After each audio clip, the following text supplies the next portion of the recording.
الحمد لله نحمده ونستعينه ونستغفره ونؤمن به ونتوكل عليه ونعوذ بالله من شرور أنفسنا ومن سيئات أعمالنا من يهده الله فلا مضل له ومن يضلله فلا هادي له ونشهد أن لا إله إلا الله وحده لا شريك له ونشهد أن سيدنا ومولانا محمدا عبده ورسوله صلى الله عليه وسلم أما بعد فأعوذ بالله من الشيطان الرجيم بسم الله الرحمن الرحيم من عمل صالحا من ذكر أو أنثى وهو مؤمن فلنحيينه حياة طيبة ولنجزينهم أجرهم بأحسن ما كانوا يعملون وقال تبارك وتعالى ومن يتق الله يجعل له مخرجا ويرزقه من حيث لا يحتسب صدق الله العظيم.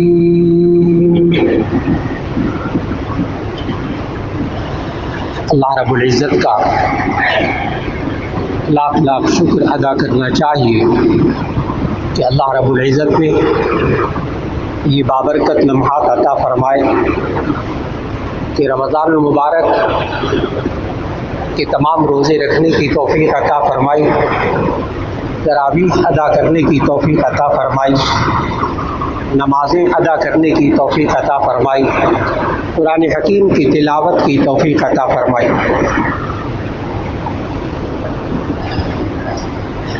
یہ اللہ رب العزت کا خاص فضل و کرم ہے کہ اللہ رب العزت نے ہمیں اس بابرکت مہینے کے اندر یہ عبادات ادا کرنے کی توفیق عطا فرمائی۔ ان عبادات کا اجر و ثواب اللہ تعالیٰ انشاءاللہ آخرت میں عطا فرمائیں گے،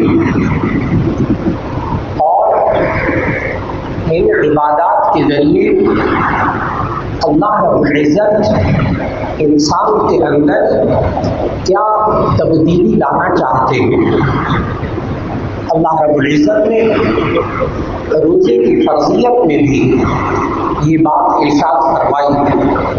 وہ آیت جس کی وجہ سے روزہ فرض ہوا، یعنی جس آیت میں روزے کی فرضیت کے احکام بتائے گئے، یا الذین آمنوا کتب علیکم الصیام کما کتب علی الذین من قبلکم لعلکم تتقون، کہ اے ایمان والو تم پر روزے فرض کیے گئے جیسا کہ تم سے پہلے لوگوں پر روزے فرض کیے گئے تھے، لعلکم تتقون، تاکہ تم پرہیزگار ہو جاؤ، تاکہ تمہیں تقوی حاصل ہو جائے۔ آج کی نشست میں صرف یہ عرض کرنا مقصود ہے کیا وہ تقوی حاصل ہوا یا نہیں۔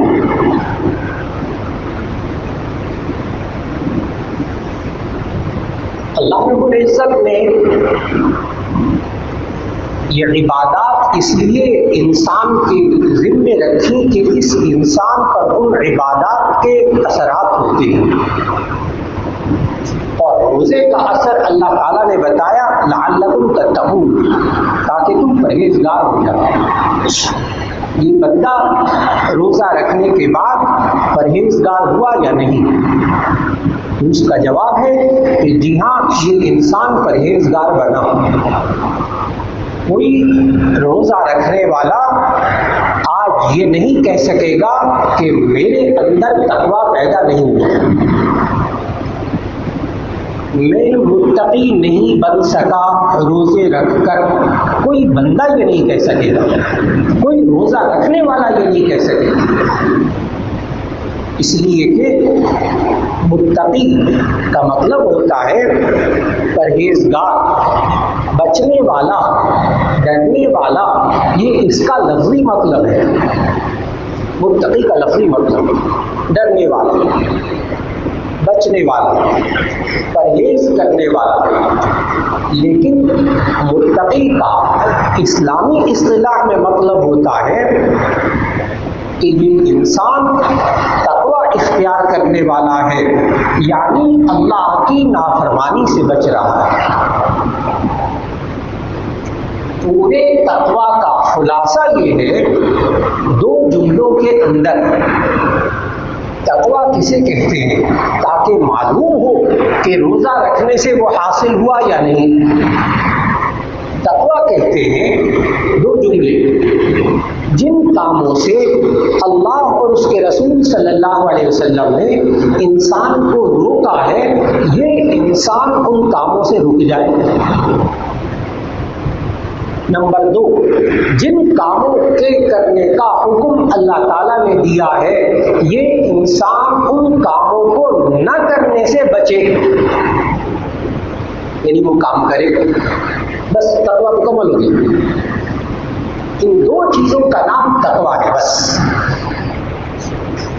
جن کاموں سے اللہ اور اس کے رسول صلی اللہ علیہ وسلم نے روکا ہے، یہ انسان رک جائے، اور جن کاموں کے کرنے کا حکم دیا ہے ان کے نہ کرنے سے بچے، یعنی کرے وہ کام۔ اس انسان کو روزے میں تقوی کیسے حاصل ہوا؟ کہ تقوی جب سمجھ میں آ جائے کہ کیا چیز ہے تو پھر روزے کی تعریف ذہن میں رکھیے گا۔ روزے کی وہ ڈیفینیشن، وہ تعریف جو ہمیں دین اسلام نے بتائی وہ یہ کہ روزہ کہتے ہیں کہ تین چیزوں سے رکنے کا نام روزہ ہے: الاکل والشرب والجماع، ایک کھانا، ایک پینا، ایک مخصوص خواہشات کو پورا کرنا۔ یہ تین چیزیں ہیں جن سے رکنے کا نام روزہ ہے۔ یہ روزے دار سخت پیاس اور بھوک میں بھی بند کمرے کے اندر ٹھنڈے پانی سے رک گیا، کھانا کھانے سے رک گیا۔ جن چیزوں سے رکنے کا نام روزہ تھا یہ ان سے رک گیا، یہ متقی ہو گیا، یہ بچ گیا اللہ کی نافرمانی سے۔ اللہ نے کہا تھا روزے کے اندر کھانا نہیں ہے، پینا نہیں ہے، اس نے کہا بالکل ٹھیک، نہیں کھایا نہیں پیا۔ اور پھر اس انسان نے روزے کے اندر اپنے تقوی کو خود دیکھا ہے۔ اللہ نے اس انسان، اس روزہ رکھنے والے انسان پر تقوی کا پریکٹیکل کیا ہے۔ کیا کہ اللہ نے جن چیزوں سے روکا ہے یہ رک جائے، اسے تقوی کہتے ہیں۔ یہ انسان، آخر کے روزے تو بڑے ٹھنڈے تھے ماشاءاللہ، شروع کے روزے جو گرم تھے، بہت سخت گرمی، بھوک اور پیاس، بند کمرے کے اندر یہ انسان، ٹھنڈا پانی موجود، اس نے اس کو ہاتھ نہیں لگایا، کھانے کی چیزیں موجود، بھوک لگ رہی تھی شدید، اس نے ان چیزوں کو ہاتھ نہیں لگایا، بند کمرے کے اندر۔ غور سے جملہ سنیے گا، اس بند کمرے کے اندر کوئی نہیں دیکھ رہا تھا، اس بند کمرے کے اندر کوئی نہیں دیکھ رہا تھا۔ یہ کھا سکتا تھا، یہ پی سکتا تھا، لیکن میں نے کہا کہ اس کمرے کے اندر کوئی نہیں دیکھ رہا تھا، لیکن اس روزے دار کو پتا ہے کوئی دیکھ رہا تھا۔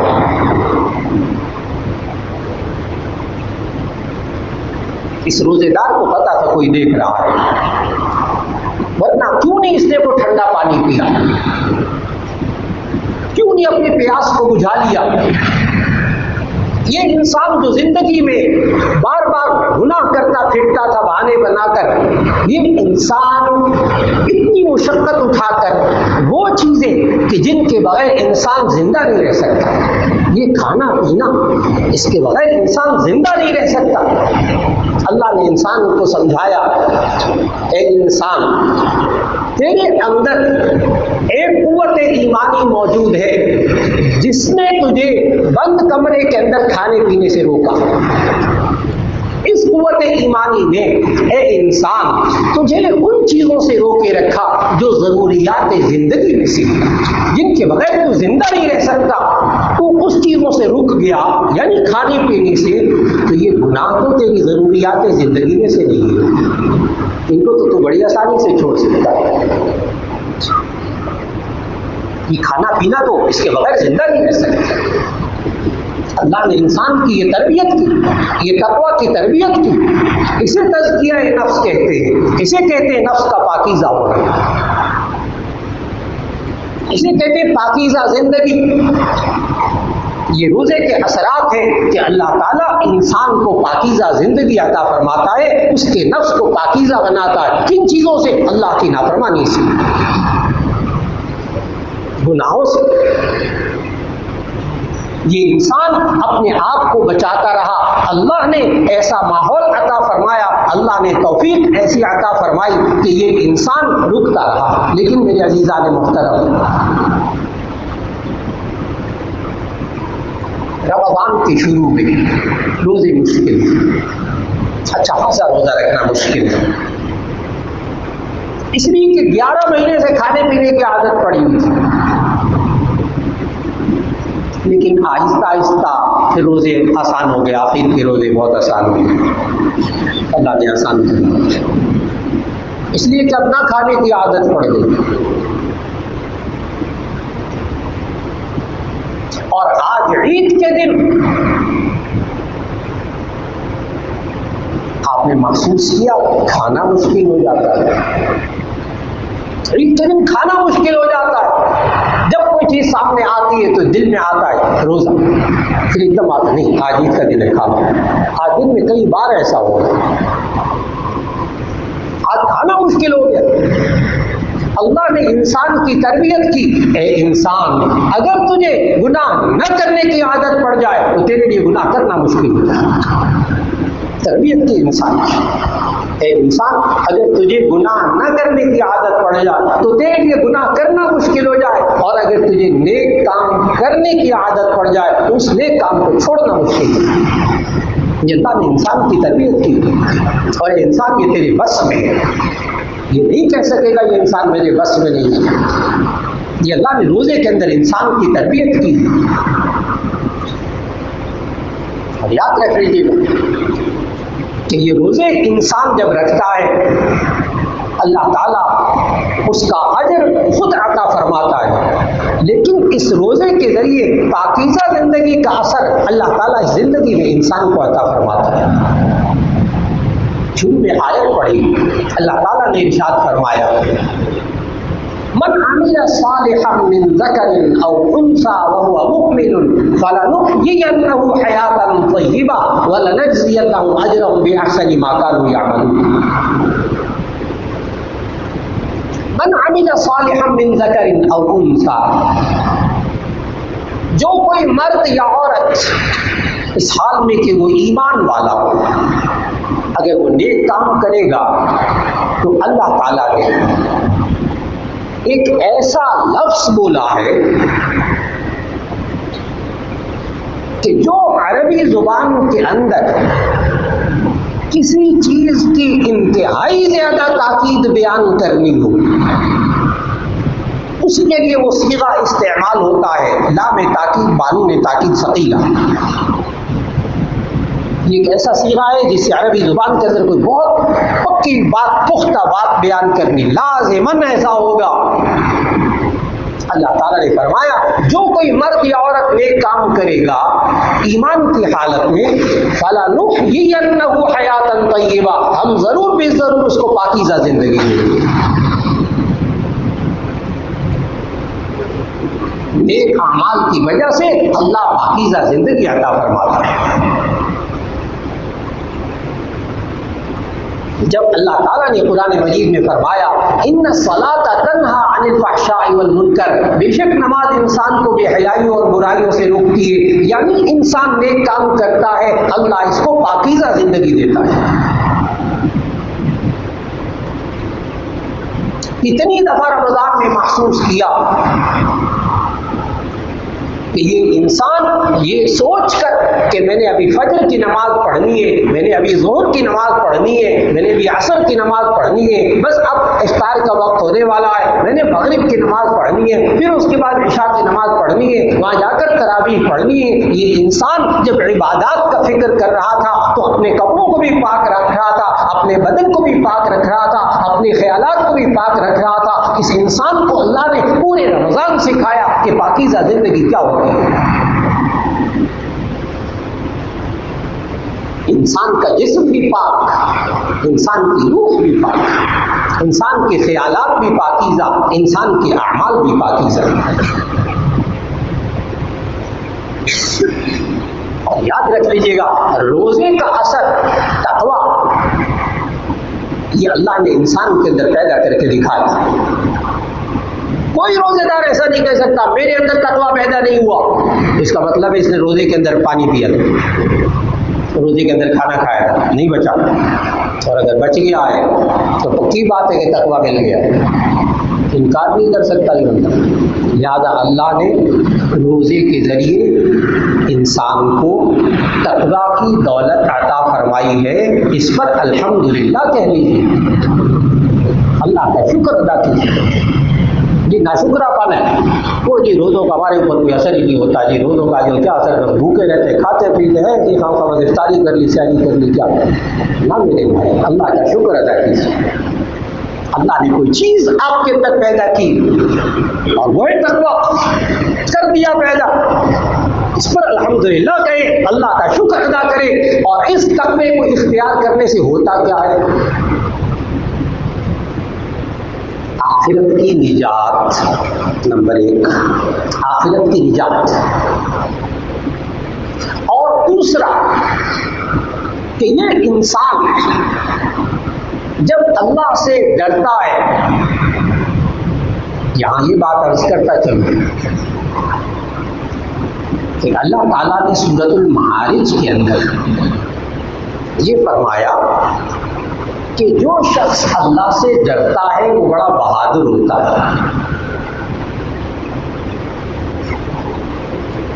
ان الانسان خلق هلوعا اذا مسه الشر جزوعا واذا مسه الخير منوعا الا المصلين الذين هم على صلاتهم دائمون والذين في اموالهم حق معلوم للسائل والمحروم والذين يصدقون بيوم الدين والذين هم من عذاب ربهم مشفقون. وہ لوگ جو اپنے رب کے عذاب سے ڈرنے والے ہوتے ہیں، اللہ نے کہا بڑے بہادر ہوتے ہیں. بار بار لفظ بولا نا، اللہ سے ڈرنا، اللہ سے ڈرنا، اللہ کے خوف سے، گناہوں سے بچنا، ڈرنا، بار بار لفظ سنا. تو ہمارے معاشرے کے اندر تو جو بندہ ڈرتا ہے اس کو ڈرپوک کہتے ہیں. اس دن ڈر گیا.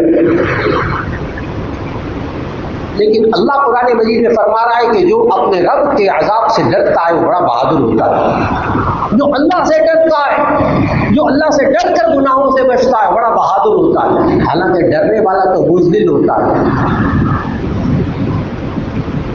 کیا فرق ہے دونوں چیزوں میں؟ تقوی سے انسان بہادر ہوتا ہے، باوجود اس کے کہ ڈر رہا ہے، اس باوجود اس کے ڈر رہا ہے وہ بہادر ہوتا ہے. اس لیے کہ جملہ غور سے سنیے گا، یہ اس لیے بہادر ہوتا ہے کہ جو خالق سے ڈرتا ہے وہ بہادر ہوتا ہے، جو مخلوق سے ڈرتا ہے وہ بزدل ہوتا ہے. جو خالق سے ڈرتا ہے وہ بہادر ہوتا ہے، جو مخلوق سے ڈرتا ہے، صرف مخلوق سے ڈرتا ہے، اس سے ڈر، اس سے ڈر، اس کی وجہ سے یہ انسان پھر مخلوق کو راضی کرنے کی فکر کرتا ہے، خالق کو راضی کرنے کی فکر نہیں کرتا.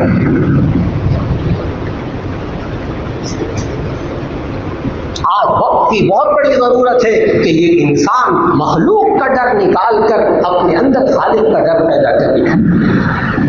پھر اللہ اس کی زندگیوں میں تبدیلی لائے گا اس تقویٰ کی وجہ سے. اللہ تعالیٰ نے قرآن مجید میں فرمایا من یتق اللہ یجعل له مخرجا ویرزقه من حیث لا یحتسب. تقویٰ اختیار کرنے سے انسان کی زندگی پر کیا اثر مرتب ہوتا ہے. اللہ تعالیٰ نے فرمایا من یتق اللہ، جو اللہ سے ڈرتا ہے، جو تقوی اختیار کرتا ہے، یاد رکھ لیجیے گا صرف ڈرنا نہیں ہے، یعنی گناہوں سے بچنا، اللہ کی نافرمانی سے بچنا۔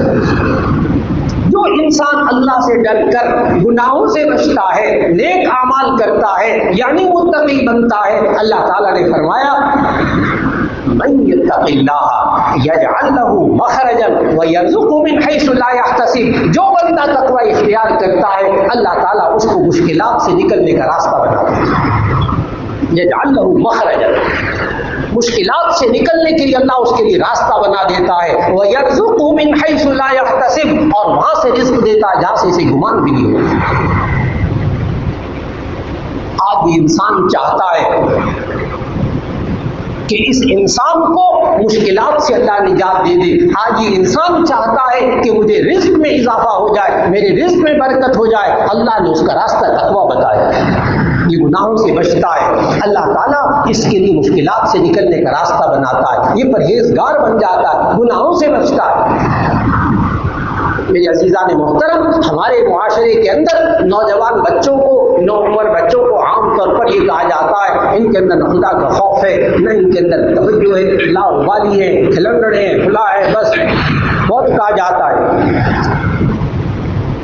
لیکن میرے عزیزان محترم، اس بیان کو بغیر بیان کیے یہ نوجوان، یہ نوعمر بچے میٹرک کا امتحان دینے والے، ایف ایس سی کا امتحان دینے والے، جنہوں نے امتحان دیا ہوا ہے، نتائج کا انتظار کر رہے ہیں، غور سے بات سنیں اچھی طرح کہ جب رول نمبر سلپ آ گئی تھی اور ڈیٹ شیٹ آ گئی تھی، اس نوجوان کو کیا ہوا تھا کہ یہ آخری پیپر تک ٹوپی سر پہ پہن کے مسجد کے چکر لگاتا تھا، 5 وقت نماز پڑھتا تھا۔ یہ کیا کرتا تھا؟ اسے معلوم تھا کہ کوئی طاقت ہے ایسی کہ جس کی طرف میں رجوع کروں گا، جس کے پاس جا کر میں عبادت کروں گا۔ کیا یہ نوجوان ایف ایس سی کے پیپر ہو رہے تھے اور میٹرک کے پیپر ہو رہے تھے تو کیا اس نے بہت سارے بٹن آف نہیں کر دیے تھے، بہت ساری چیزیں دیکھنی بند نہیں کرنی تھی، یہ نہیں سننا، یہ نہیں دیکھنا، یہ خدا نہیں کرنا، پیپر خراب ہو جائے گا، سارا امتحان خراب ہو جائے گا، رزلٹ خراب ہو جائے گا، بند کرو ان چیزوں کو، نماز پڑھنے چلتے مسجد کی طرف۔ ان ڈراموں نے، ان فلموں نے پیپر خراب کرنا تھا؟ نہیں، اس نوجوان کے ذہن میں یہ بات ہے، اس انسان کے ذہن میں یہ بات ہے، کوئی ذات ایسی ہے جس نے ان کاموں سے منع کیا ہے، اگر میں رک جاؤں گا تو وہ ذات اندر پیپر میرا ٹھیک کر دے گی۔ ایسے ہی اس کے دل کے اندر، ایسے ہی اس مسلمان کے دل کے اندر کہ جب گھر میں کوئی بیمار ہوتا ہے تو جائے نمازیں بچ جاتی ہیں، آیت کریمہ ہو رہی ہوتی، سورہ یاسین پڑھی جا رہی ہوتی، ماں بیمار ہے، باپ بیمار ہے، اولاد بیمار ہے، اسپتال سے واپس آنے تک جائے نمازیں بچھی ہوئی ہوتی، تسبیحات، میں نے اسپتال سے واپس آنے تک کے بارے میں گزارش کی۔ بالکل اسی طرح جیسے کہ رمضان میں عید الفطر تک تقویٰ انسان کے اوپر ہوتا ہے اور انسان کو پاکیزہ زندگی ہوتی ہے، اور عید کی چاند رات کو بالکل پکا پکا محسوس ہوتا ہے کہ اللہ نے واقعی رمضان میں شیطانوں کو بند کیا ہوا تھا اور اب تھوڑے تھوڑے کھل گئے۔ جو یہ مسلمان آج معاشرے کے اندر عید کی رات کو، چاند رات کو، لیلۃ الجائزہ ہے، انعام کی رات، یہ انسان خوشی کے اندر بھی اللہ اور اس کے رسول صلی اللہ علیہ وسلم کے احکامات کو ہرگز نہ توڑے، یہ خوشی کے اندر بھی اللہ کی نافرمانی میں نہ آ جائے، تب یہ انسان متقی ہے، تب یہ انسان متقی ہے۔ یہ سوچ کر کہ خوشی کا دن ہے اب گناہ کر لو، اللہ نے اس لیے یہ خوشی نہیں عطا فرمائی، اس کو تو عید الفطر کہتے ہیں، روزہ کھلنے کی خوشی کہتے ہیں۔ میرے عزیزان محترم، یہ روزہ کھولنے کی خوشی عید الفطر، اس کا نام بتا رہا ہے کہ اس دن خوشی اس کو ہے جس نے روزے رکھے ہو۔ عید الفطر روزہ کھولنے کی خوشی، اور جس نے روزہ نہ رکھا ہو اس کو وہ والی خوشی کا ہے، خوش تو ہوگا، عیدی کے حد تک، سیویوں کے حد تک تو خوش ہوگا، لیکن جو خوشی ایک روحانی خوشی ہوتی ہے یہ ان سے پوچھیے کہ جنہوں نے روزے رکھے اور آج اللہ نے ان کو کہا کہ کھا لو پی لو۔ یاد رکھ لیجیے گا، یہ روزہ بذات خود عبادت نہیں ہے، یہ نمازیں بذات خود عبادت نہیں ہے، بھوکا پیاسا رہنا عبادت نہیں ہے،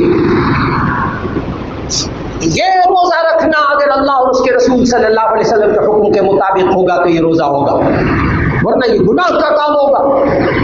جیسے نبی صلی اللہ علیہ وسلم نے عید کے دنوں کے بارے میں فرمایا لا تصوموا في هذه الايام فانها ايام اكل وشرب وبعال، وقال النبي صلی اللہ علیہ وسلم لا تصوموا في هذه الايام فانها ايام ضيافه الله، تم ان دنوں کے اندر عید کے دنوں میں روزہ نہ رکھو کیونکہ یہ کھانے پینے کے دن ہیں، یہ تم ان دنوں میں روزہ نہ رکھو کیونکہ یہ اللہ کے میزبانی، اللہ میزبان ہے، تم اللہ کے مہمان ہو، آج کھاؤ پیو۔ کوئی بندہ اگر عید کے دن روزہ رکھنے کی کوشش کرے گا کہ نہیں میں نے آج روزہ رکھنا ہے، اس کو حرام کام کرنے کا گناہ ہوگا۔ عجیب بات ہے، سارا رمضان کی سنتے رہے کہ جناب اگر ہم یہ روزہ رکھیں گے تو یہ ثواب ملے گا، یہ ثواب ملے گا، لیکن اب یہ سننے کو مل رہا ہے کہ عید کے دن روزہ رکھنا گناہ کا کام ہے، اس لیے کہ اللہ کے حکم کے مطابق اللہ رب العزت ہمیں ساری زندگی اللہ اور اس کے رسول صلی اللہ علیہ وسلم کے حکم کے مطابق گزارنے کی توفیق عطا فرمائے۔ اب آپ حضرات ذہن میں ایک دفعہ عید الفطر کی نماز کی ترتیب دوبارہ ذہنوں میں دہرا لیجیے، پھر اس کے بعد صفوں میں ترتیب دے لیجیے، وقت ہوا چاہتا ہے۔ سب سے پہلے آپ نیت فرما لیں کہ میں 2 رکعت عید الفطر نماز ادا کرتا ہوں، مع زائد 6 تکبیرات واجب کی۔ پھر اس کے بعد اللہ اکبر کہہ کر آپ ہاتھ باندھ لیں گے، آپ سبحانک اللہم پڑھیں گے، امام بھی پڑھیں گے، پھر اس کے بعد 3 دفعہ امام صاحب تکبیر کہیں گے، اللہ اکبر کہہ کر آپ کانوں تک ہاتھ اٹھائیں گے اور چھوڑیں گے 3 دفعہ۔ پھر اس کے بعد سورہ فاتحہ اور امام سنت پڑھیں گے، پھر اس کے بعد رکوع، 1 رکعت پوری ہو جائے گی سجدہ کرنے کے بعد۔ پھر جب اٹھ کر کھڑے ہوں گے دوسری رکعت میں تو پہلے امام صاحب سورہ فاتحہ پڑھیں گے، سورت پڑھیں گے، پھر رکوع میں جانے سے پہلے 3 دفعہ اسی طرح تکبیرات کہیں گے، کانوں تک ہاتھ اٹھائیں گے اور ہاتھ چھوڑ دیں گے، اور پھر چوتھی تکبیر پر رکوع میں تشریف لے جائیں گے، اور اس کے بعد نماز کے آخر میں خطبہ ہوگا جسے سننا واجب ہے۔ آسان سی بات، عید کی نماز کا خلاصہ بالکل جیسے جمعے کی نماز پڑھتے ہیں ایسے عید کی نماز ہے، نیت کا فرق ہے، اور پہلی رکعت میں سورہ فاتحہ سے پہلے 3 تکبیرات ہیں، اور دوسری رکعت میں رکوع میں جانے سے پہلے 3 تکبیرات ہیں۔ بس اتنا سا خلاصہ ذہن میں ہو جائے تو پوری عید کی نماز ذہن میں تازہ ہو جاتی ہے۔ اب آپ حضرات صفحے باندھ دیجیے۔